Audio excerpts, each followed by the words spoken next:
Yeah, I love the whole, business side of the toys too. I find like, that kind of stuff very Yeah, interesting too, so that's it's good to hear. it's the other side of the curtain that, interestingly, when you're sort of dealing with the internet and the fan base, that there are machinations that go on behind the Oh, doors, right. closed doors that that the fans will never know about, good, bad, or indifferent. Mhm. And that there are times where you get told what to do. Yeah, yeah, yeah. You don't get to tell them, they tell you. And just even the process of how you go about selection, and there's a lot of do's and don'ts, right? I mean, again, they just don't sign you up and say, "Yeah, do whatever you want," and don't care about it. Every person that you get a license from has, you know, their brand that they have to protect themselves, and For sure. they have to make those choices, and I'm not obligated to have to agree with those choices. I just have to accept, which I do, that they're they're the client. The client's always right, and oh, by the way, they own the property, so of course they're always right. Right.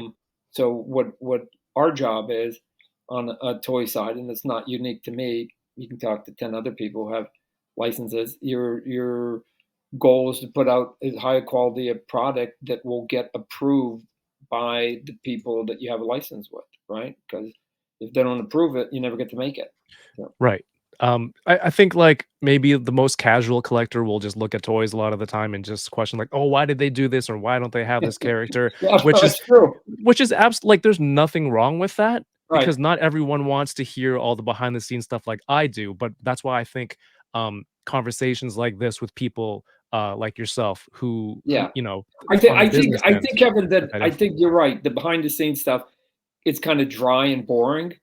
Um, and so I usually try to be a little more succinct about it instead of Mhm. there's no sense going into detail. Just your succinct one is uh, there are reasons for it, right? Absolutely. So it's not that when we were making NBA figures years ago, people were clamoring to for us to make Michael Jordan, right? Right. And so I don't know. I guess there's to me there was only like two options.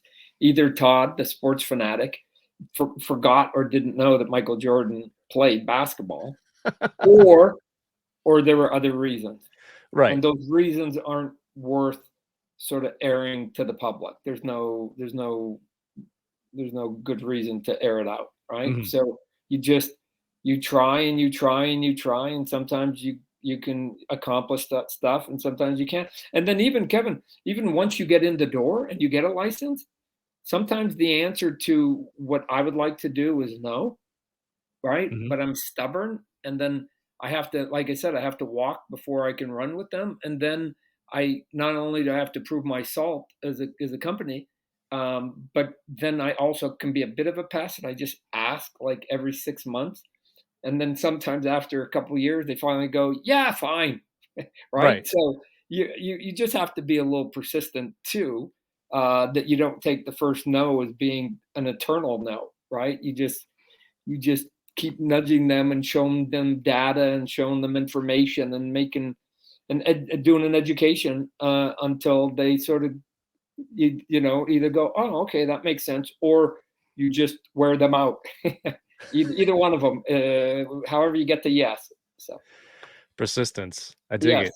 Yeah, oh no, I look at there's been some where I chased for like 5 years before they finally said yes, right? You just go, man, that was a long way, but we're here. So let's go and have fun now. Hey, thank you so much for watching this clip. You can click here to watch the entire interview, and don't forget to click here to subscribe to the channel for more toy content.